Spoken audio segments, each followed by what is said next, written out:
This is the Palais de Tokyo, 1 hour before the opening of the exhibition Anywhere, Anywhere Out of the World, a much anticipated event in the international art world.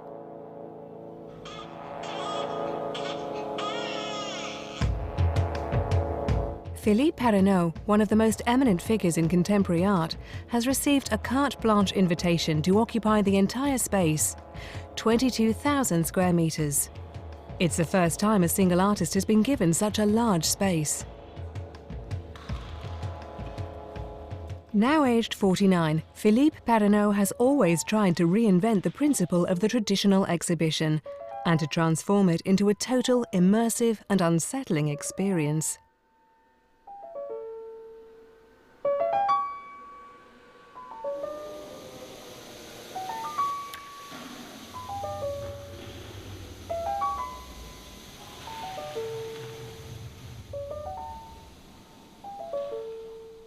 Philippe Parreno's art is protean.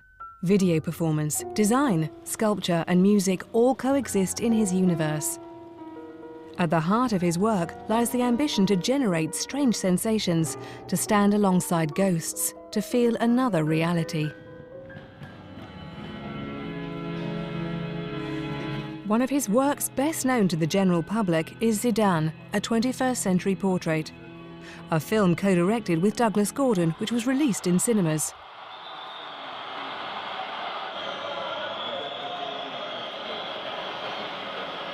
With 17 cameras focused on the star during a match, the film invites the audience to follow the inner life of a legend of our time.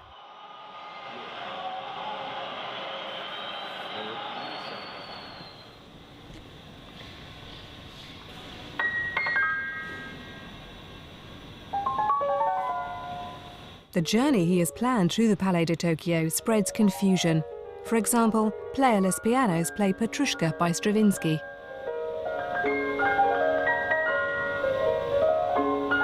Like a beating heart, this work sets the rhythm for the whole exhibition.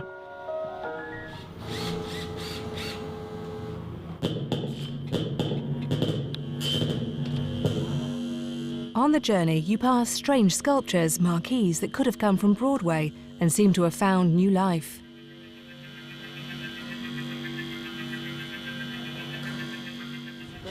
People are starting to come in. Well, they'll come in while we're working. Hello? Hang on, I'll pass you to Philippe. Yep, they're taking the console out, but they haven't cleaned yet.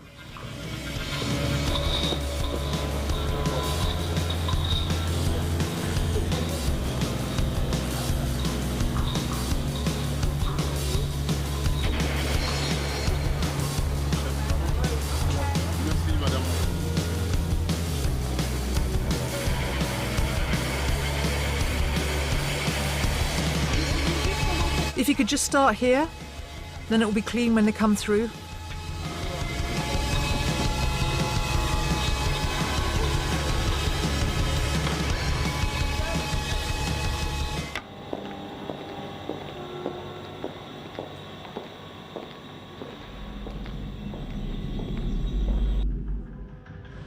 For this exhibition artwork, Philippe Parreno has radically transformed the Palais de Tokyo with 2 months of building work. At the entrance, a huge white screen dazzles visitors.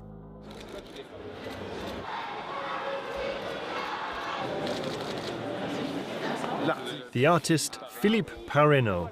Ah, right. It's backlit so you see the silhouette, and that's a guide to the exhibition. You go into the exhibition, into the space, as if you're going into a park.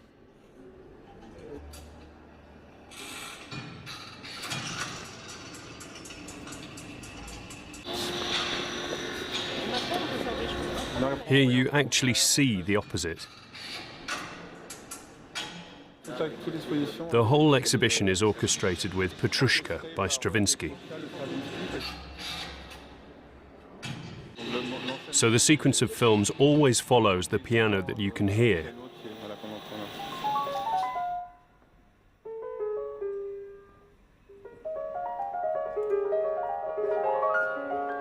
Just as Petrushka tells the story of a magician who brings his puppets to life,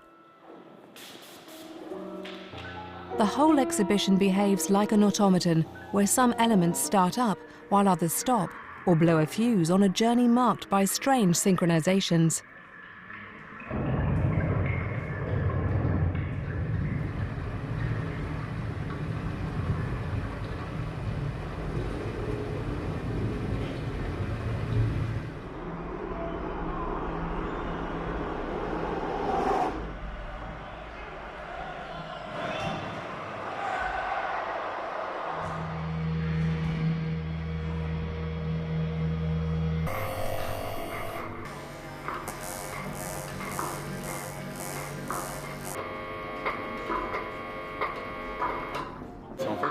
In this space, these are all the different marquees that I've made over 10 years or so.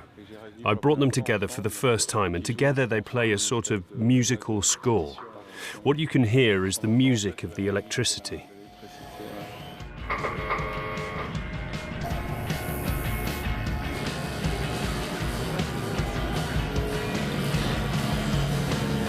Are you still here?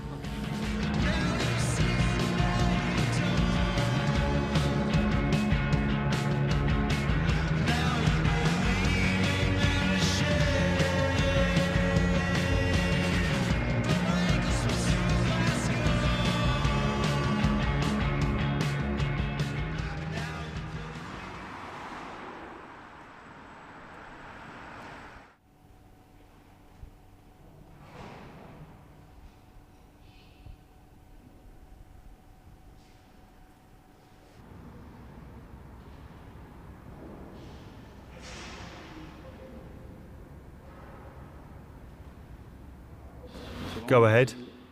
Okay.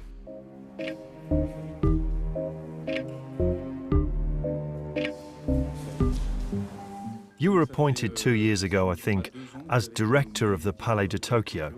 President. The carte blanche is a tradition that the Palais de Tokyo introduced several years ago. And we say to the artist, do what you like. It was difficult, but very successful. In the space we had at the time, 3,000 to 4,000 square meters. But what would that experience be like for an artist who was given the entire space?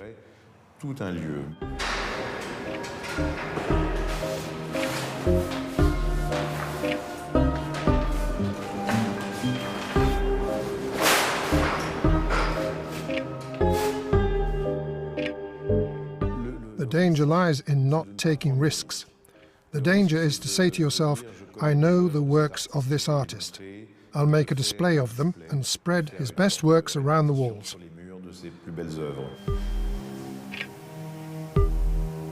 You can't see the skeleton or the nerve centre? No. You can see underneath. That's okay then. It doesn't matter. No. Alors en fait, je sais que c'est Jean Deloisy, donc le président du palais. I know that it was Jean Deloisy, the president of the Palais de Tokyo, who had the wonderful idea of inviting Philippe. He was the first artist he met when he was appointed as president here. He really wanted to give carte blanche to an artist and allow him to transform the Palais, to play with the space in the Palais and to contribute perhaps to reinventing the exhibition format. Philippe Parreno is perhaps one of the first artists since Surrealism who's had a considerable influence on artists in other countries, and he has an international aura.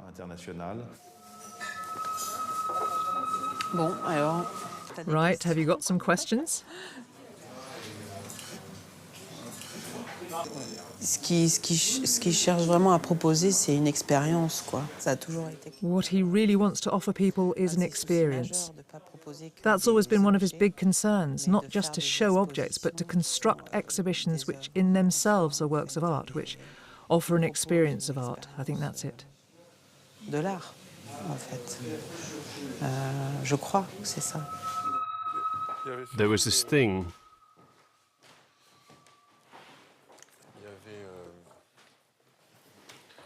Have you heard? The first recording ever made. Have you heard it? It's great.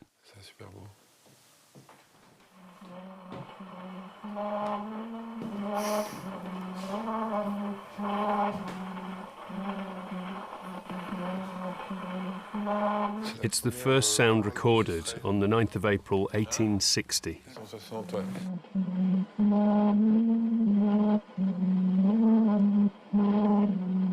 What is your relationship with the Palais de Tokyo? I don't know. I don't really have one.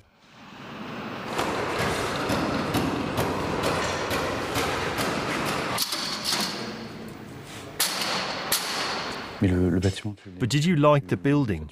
When you arrive somewhere and take it over? No, I'm not a big fan of the old place. Well, you know, the sort of industrial aspect of it. I'm not a big fan of that.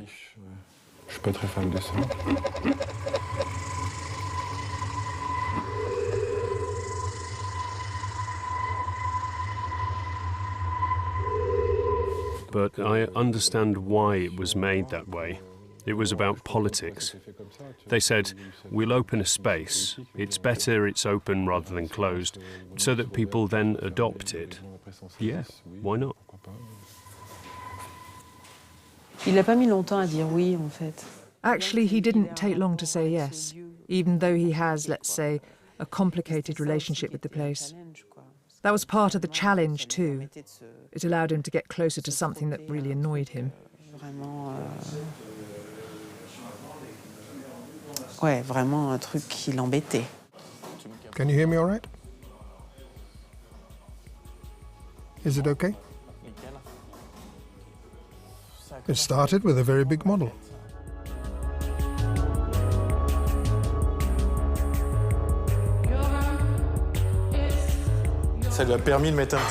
That allowed him to examine the architecture of the building, the parts that we couldn't change. We made a lot of site visits with Philippe, whole afternoons when we walked around the spaces.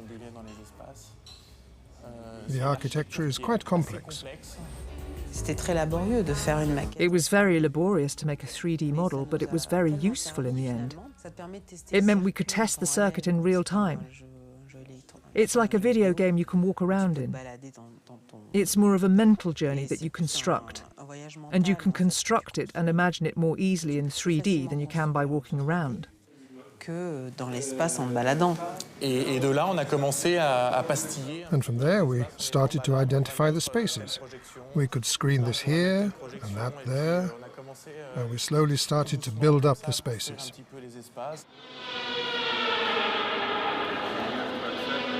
After a year spent imagining the exhibition, in September the transformation of the site could start. One of the first changes was the lighting. I want to have that to hang them vertically. Yeah. No, it's vertical. No, it's vertical. It's really simple. Some are flickering and some are not. With the work 56 flickering lights, the light in the Palais de Tokyo was reworked. 56 wall lights flicker, disturbing the reading of the space.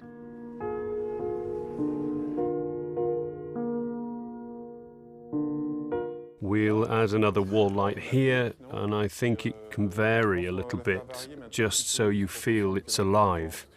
Each one is independent. None of them are synchronized. They all have their own rhythm. It would be good to have a light flickering at the end between the two windows. I think that will give a nice perspective. I'll move the one on the side and put it on that wall. I'd like everything to move, but I suppose there are safety problems. But a very simple thing to do would be... A little variation? Exactly.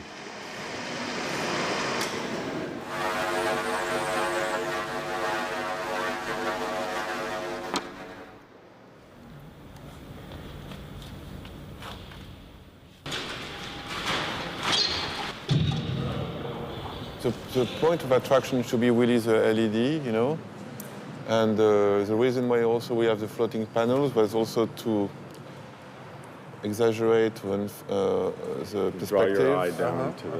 Yeah. Je pense pas, ce que j'ai fait de l'exposition, c'est aussi une lecture que je fais de l'espace. The exhibition is a reading I make of the space. So there are things that I wasn't satisfied with, and I made some proposals. In addition to the exhibition, it's a bit like a reading of your palm to tell your future.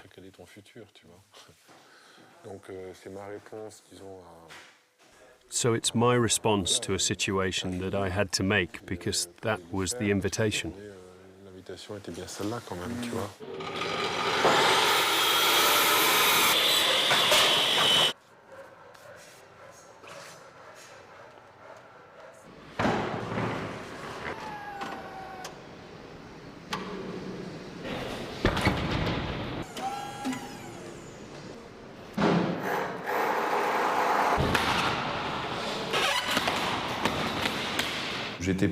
I was convinced that Philippe would take the Palais as it is and install his works inside it, like apparitions, against a background which really wouldn't interest him much.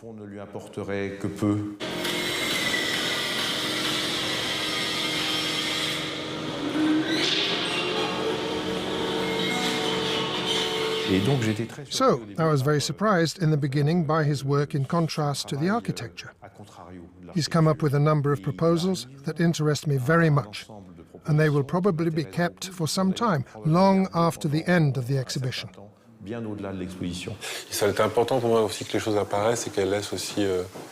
It was important for me that things should appear and leave their mark, that they shouldn't just be gratuitous and ephemeral. I think it's interesting for exhibitions to leave something in the space and to quietly offer a bit of a story. That's what I'm talking about. Exhibitions should at some point determine their own architecture. The place was knocked around in a kind of violent way. Yes, we removed stones from the facade. That is quite violent.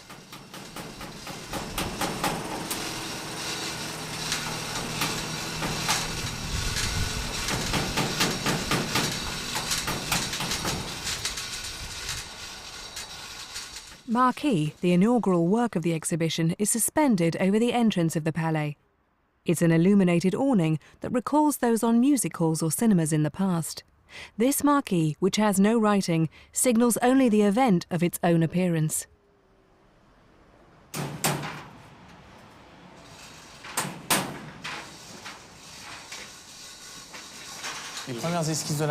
For the first sketches of the marquee at the entrance, we worked with volumes. We often do that. We often start with simple elements. We looked at the American marquees from the 50s. Philippe and I worked separately, and afterwards we looked at what might work best.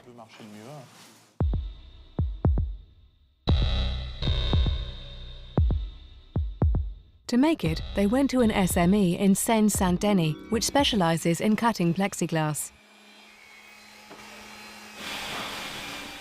The company usually builds stands for trade shows or parts for the aeronautical industry. These are the sides of the two triangular elements which go on either side of the beams. Once we finish the beams, we'll position the four elements together and we'll put the beams on. There are the 4 blocks which make up the marquee. They couldn't make it in a single piece because it was much too big.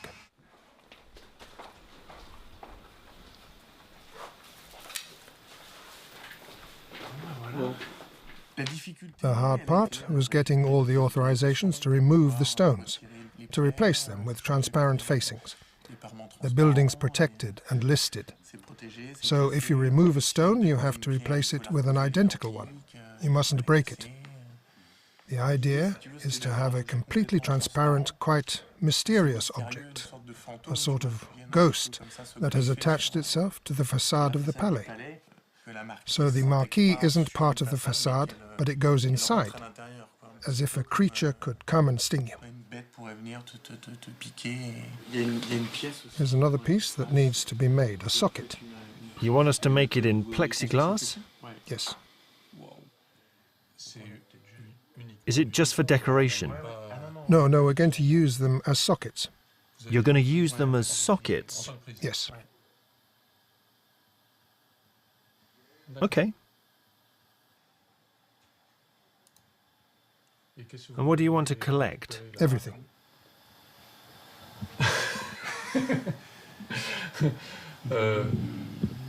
Everything right away? I'll send transport Friday morning, and we'll try to install it on Friday. Then we can see if we need to change any other parts. Philippe Parreno sees the exhibition as an experiment in which he's exploring every possibility. The themes of the invisible and of disappearance frequently recur in his works, and he stages them in complex arrangements. Goodness, it's big, isn't it? We were worried the exhibition would be empty, but actually it's very full. I thought it would be smaller.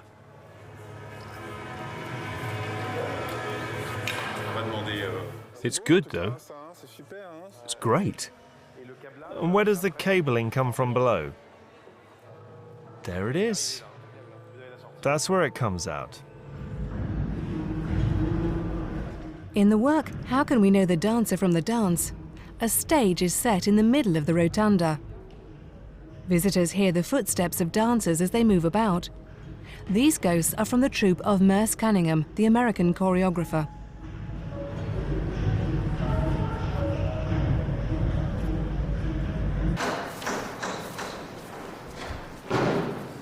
Explain this robotic wall to me.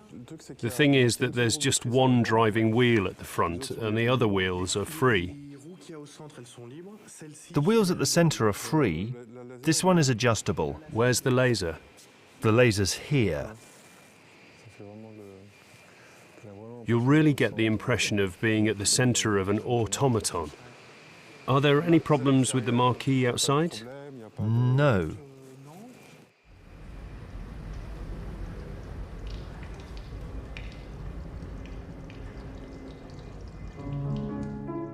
His film Marilyn, which is being screened for the first time in France, is the portrait of a ghost, the actress Marilyn Monroe.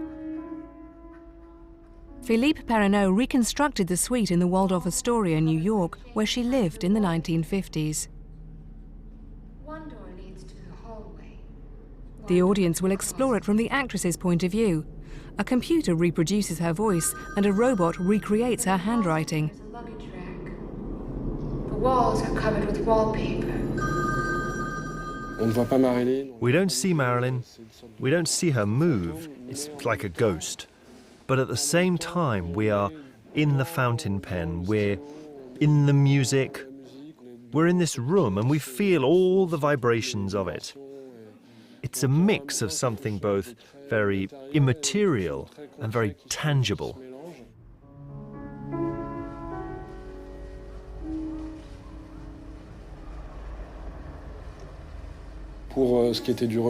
As far as the point of view is concerned, Darius Konji, the cameraman, completely understood, because he's a genius, how to reproduce the feeling of looking without ever seeing the person looking, which takes extraordinary virtuosity. When Philippe talked to me about the handwriting, it was clear that he had this idea of having a robot made that would be capable of learning Marilyn's handwriting.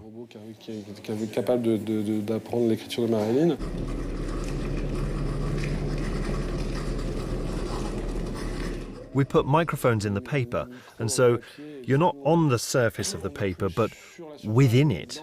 Within the pen, you're in the very substance.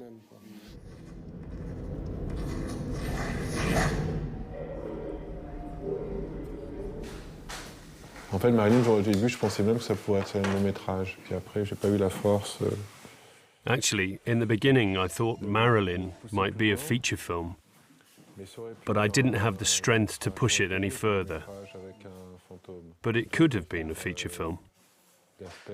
A feature film with a ghost would have been good, but not like Casper the Friendly Ghost, or the figure invented by Goya of a ghost with a sheet over them. It would have been good to make a film with a ghost that you don't see. Then you have a film without characters. But maybe that's not dead. It could be the next part of Marilyn.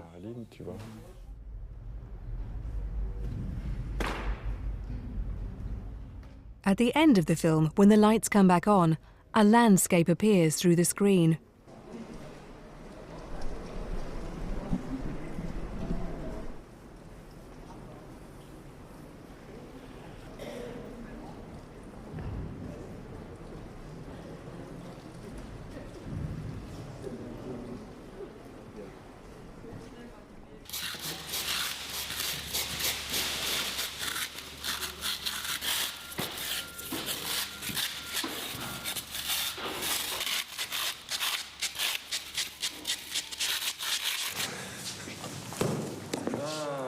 Again.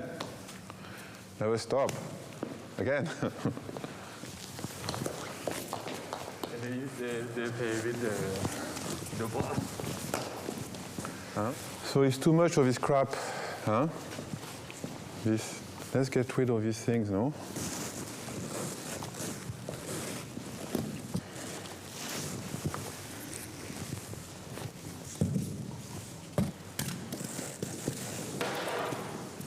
Like a reminiscence of Marilyn, on another floor, a robot is exhibited similar to the one seen in the film.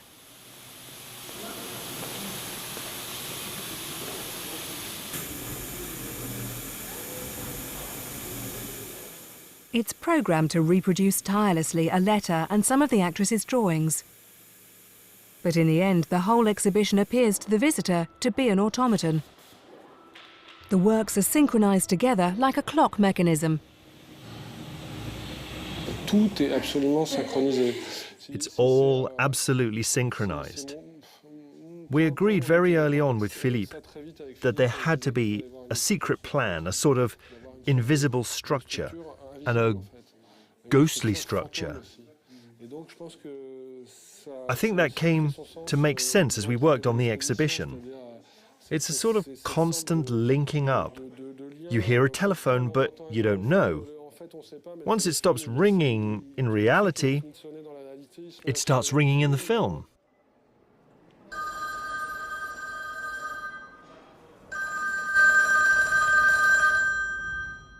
It's raining, and a storm is rumbling in Marilyn. And in the stairwell, you hear the rain falling and the storm rumbling.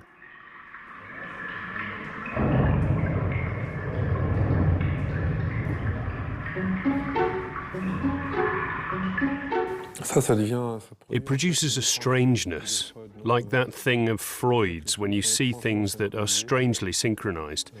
I like that a lot. When you say, that's strange, it's working, I think that's lovely. It's something I'd also like to do again, but I don't yet know what it means, this fascination with synchronization. In fact, you can see the building as a musical work. When people move around the building, they create their own music as they move, by coming closer to or going further away from the musical sources which are created in the exhibition. Pianos, sounds, films, and all of a sudden a sort of orchestral work is created, with the conductor being nothing more than the movement of people in the space.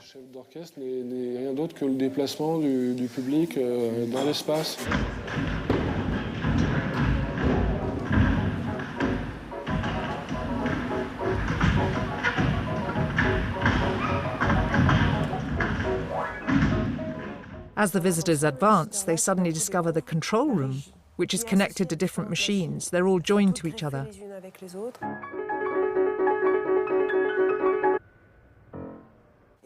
And you understand that this hybrid mechanism, this sort of exoskeleton, automates the exhibition. There's a grand piano playing Petrushka, but without a pianist.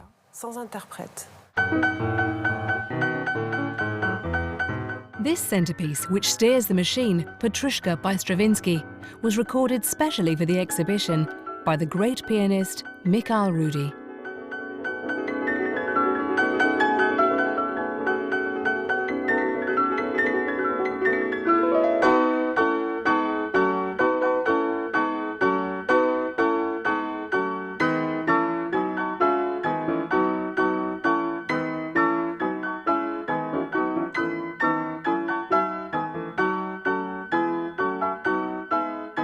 C'est cette rencontre qui a beaucoup déterminé de choses, en fait. That meeting determined a lot of things. Mikhail Rudy is a very generous person, a kind of apparition, really. As they talked together, they started talking about Petrushka by Stravinsky, and he played it for him. De Petrushka de Stravinsky, il lui a fait écouter. Petrushka came out. Philippe listened to it and loved it. I started reading the story of Petrushka. Obviously, it's a story about automatons and puppets. Il y a une sorte d'évidence qui s'est construite, mais quasiment un mois et demi avant l'exposition. There was something obvious about a month and a half, maybe 2 months, before the exhibition. I remember the sparkle in Philippe's eyes and mind when he felt that this was the right direction, and that suddenly the intuition he had was becoming fully coherent, because the missing element had arrived. For me, the important piano is the concert piano. It's the first one you see. It gives the perspective, it makes you understand everything before you've seen it. This is the one we built the platform for. It's this one. You see, you come in here, you go down a long corridor, and there's the piano.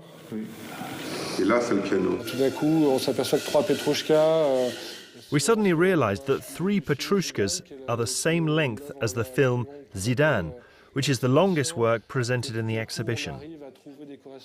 We suddenly started finding very interesting connections between the different musical parts of Petrushka and all the works selected to make up the exhibition.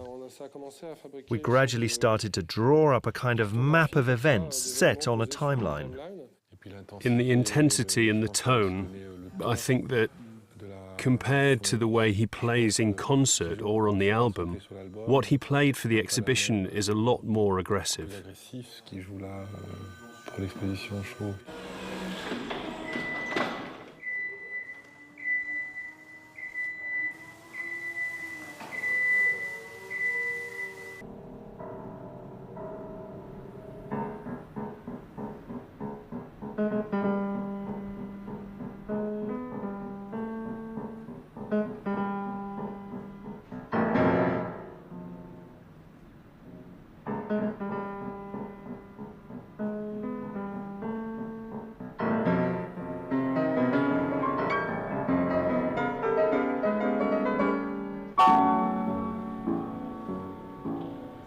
You can do it.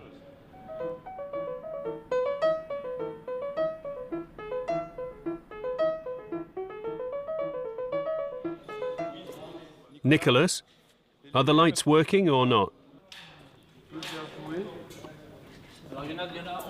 2 more.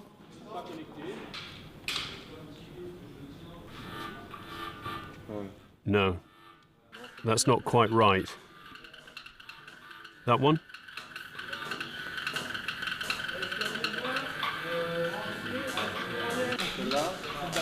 The next one.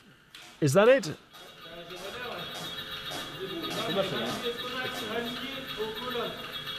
It's clicking. That's really strange. Beautiful, isn't it?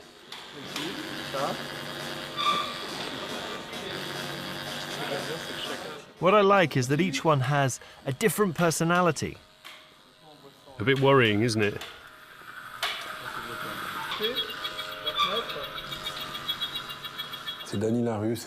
It's Danny the Street, Grant Morrison's cartoon character.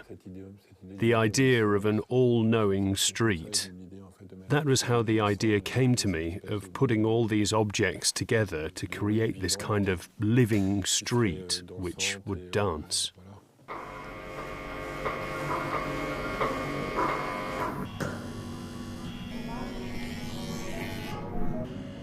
The work Danny the Street brings together 17 sculptures by Philippe Parreno. It's a series of marquees whose flashing lights and electrical sound compose a strange score.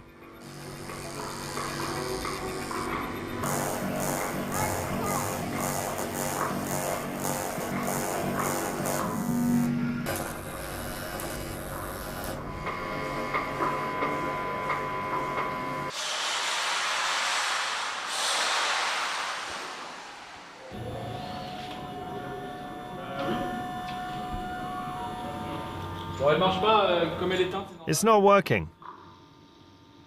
It's off, so that's normal. Where had we got to? We're nearly at the end. Would you like a grape? Chocolate? Philippe and Nicholas developed the concept, which is a very simple but effective one.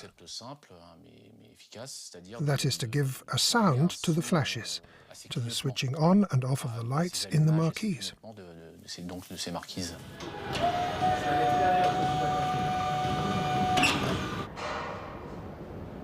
Pourquoi pas utiliser ce qu'on appelle des micro-contacts?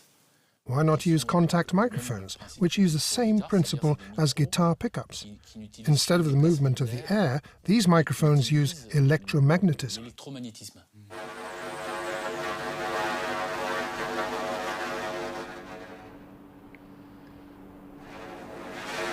Ce micro-là, c'est des micros que... These microphones are placed on objects that give off electromagnetism. Everything gives off waves. This VHF system gives off waves. So does this computer screen. Everything gives off electromagnetic waves.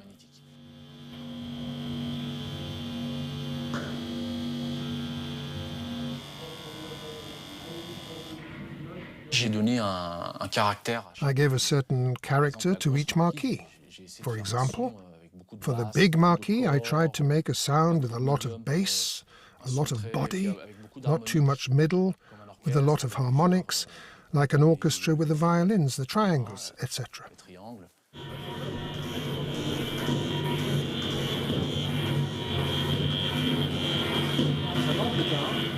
You'd say that big one is doing African drumming. Yes, definitely drumming.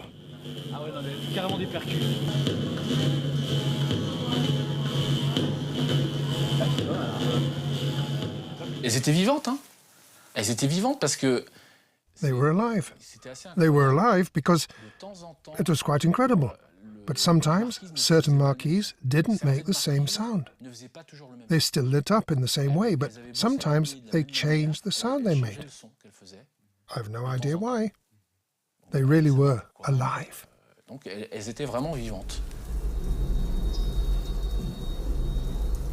The film CHZ was shot in a specially created garden in Portugal.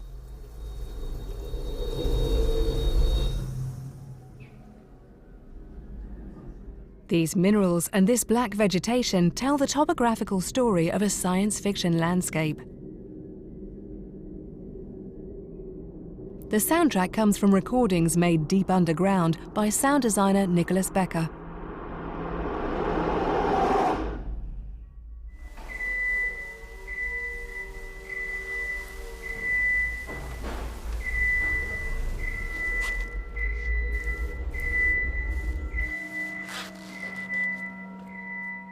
Philippe, can you see how the mix sounds in the room?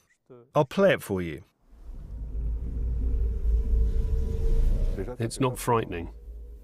Where's the infrabass?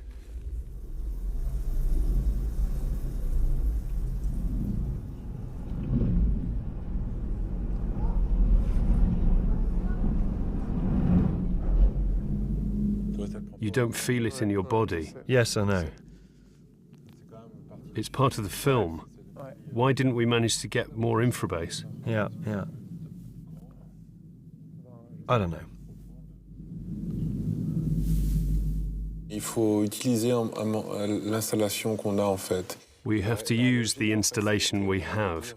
The idea at one point was to say that the film affects the building, so we need to keep the same poetry or grace that we had in the development of those bass sounds, which unfortunately aren't loud enough, and then really affirm certain passages. In decibels and also behind, so it still goes behind you. Does that make sense, or is it rubbish?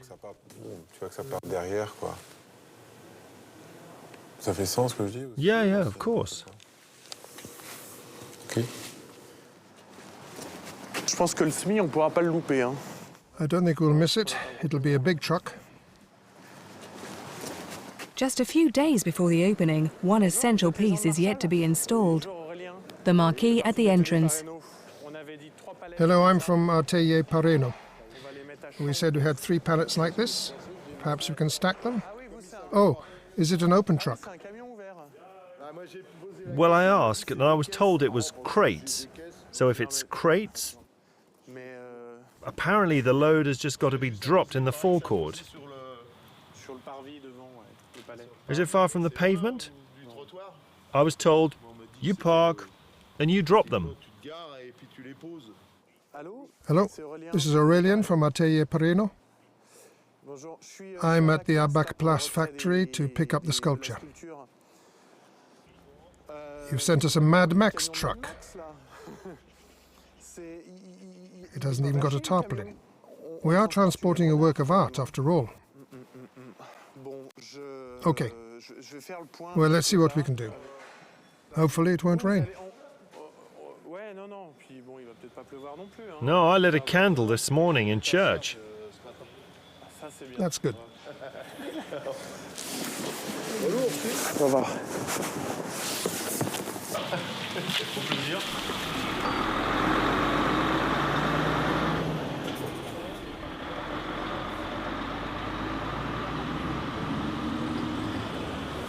Nous, on est toujours un peu...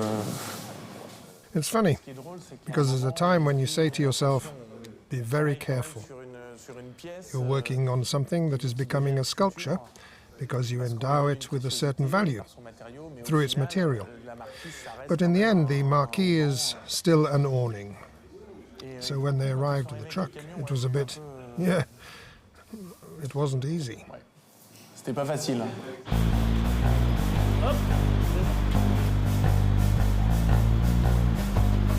We'll see if the calculations for the awning were right.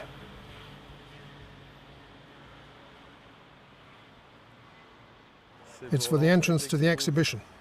It's nice, isn't it? It looks good? Yes, it's going to look good.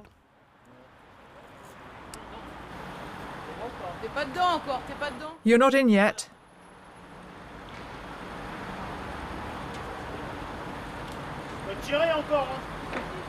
That's it.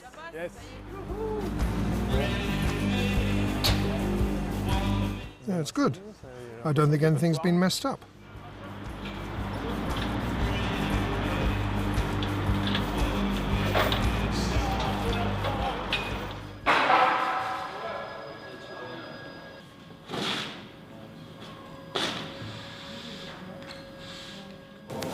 Salut.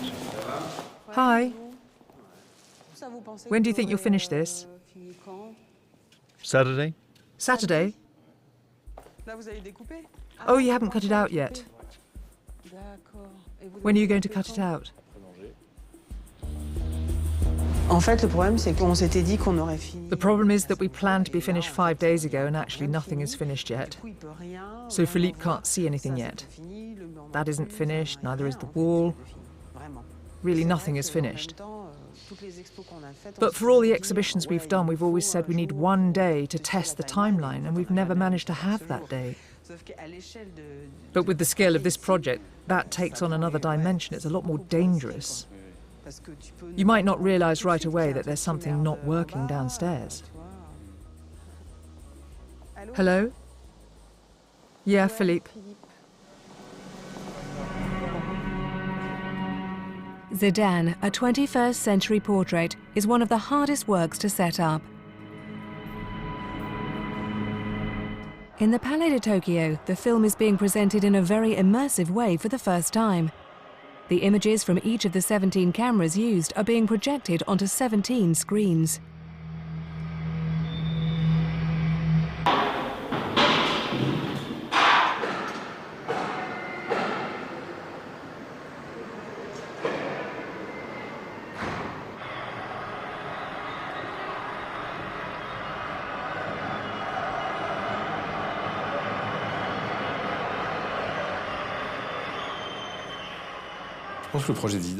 I think the Zidane project is a very important one in the lives of Philippe Parreno and of Douglas Gordon.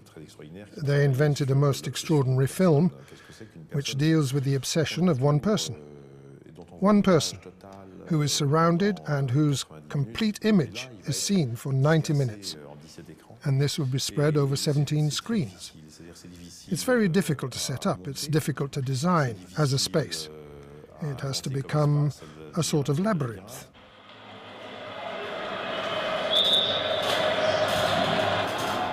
It's very bright. Could we turn everything off? 48 hours before the opening, Philippe Parreno isn't convinced. It's not the idea I had of being really immersed. I'm in front of the image, but I'm not in it. So he has the whole space repainted black. You change your mind because you don't know what you're doing, and one thing leads to another, and you think, that's not bad, or no, that's wrong. In painting, it's called repenting, isn't it? People didn't say he changed his mind.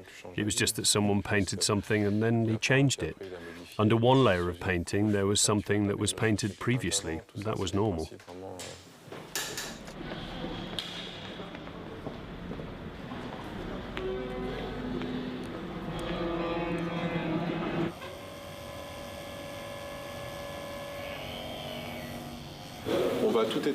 We'll switch everything off. We'll switch on the sound, so there will be two modes. There will be the phonic and the visual composition modes. Then we'll set up a Petrushka position where we say we'll switch on this one and, well, the ones we can control. We play Petrushka, and at the end of the movement everything goes off. Then we'll start again with the loop we've created. You see what I mean? Boom, boom, boom.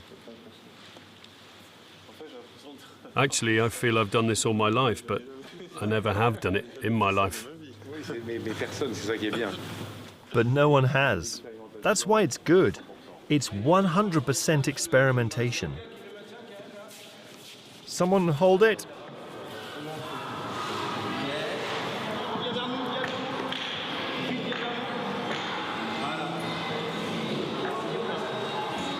Just pivot slightly that way. A bit further this way, don't you think?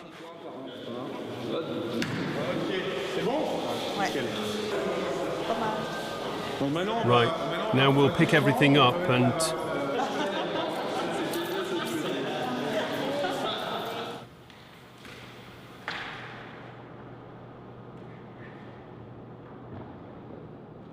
Très très joli, moi le...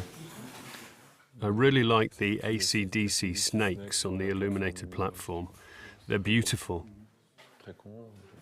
It's easy to just put them down, but they're beautiful.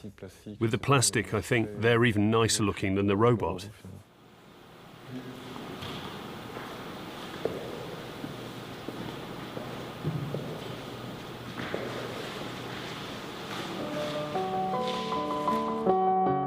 The installation continues all night, right up to the last minute.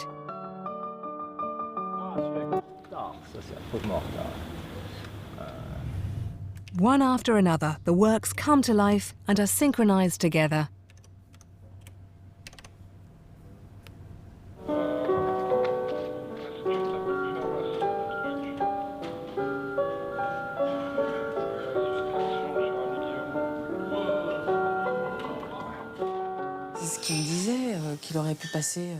He told me he could have spent a whole week on the street of Marquise, just working on that, because there are so many possibilities for each little thing. Philippe needs that. He really needs to see what an idea is. What if you play that for so many minutes and then he needs to see what it's like?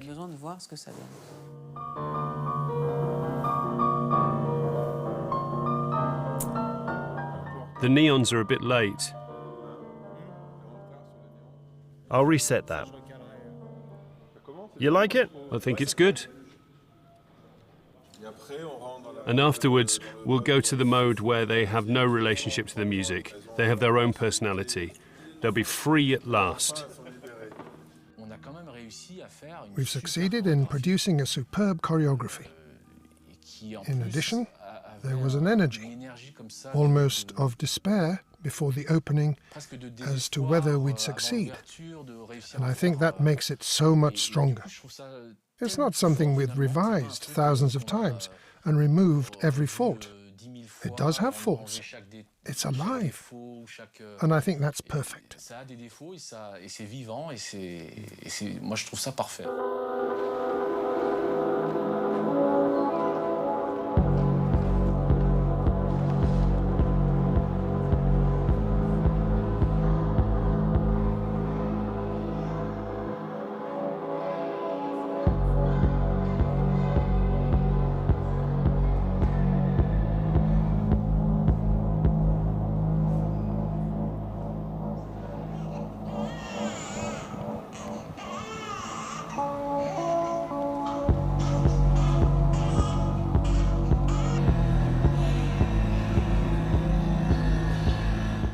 Fundamentally, the artist takes us to a land we don't know. That's all we can ask of an artist, to teach us a sensitivity that we didn't have. This isn't like a consumer experience of a show. We won't come out saying, wow, wasn't that great? This is something that will have an effect inside of us, and very gradually and very slowly, it will change the idea we had of what defines humanity.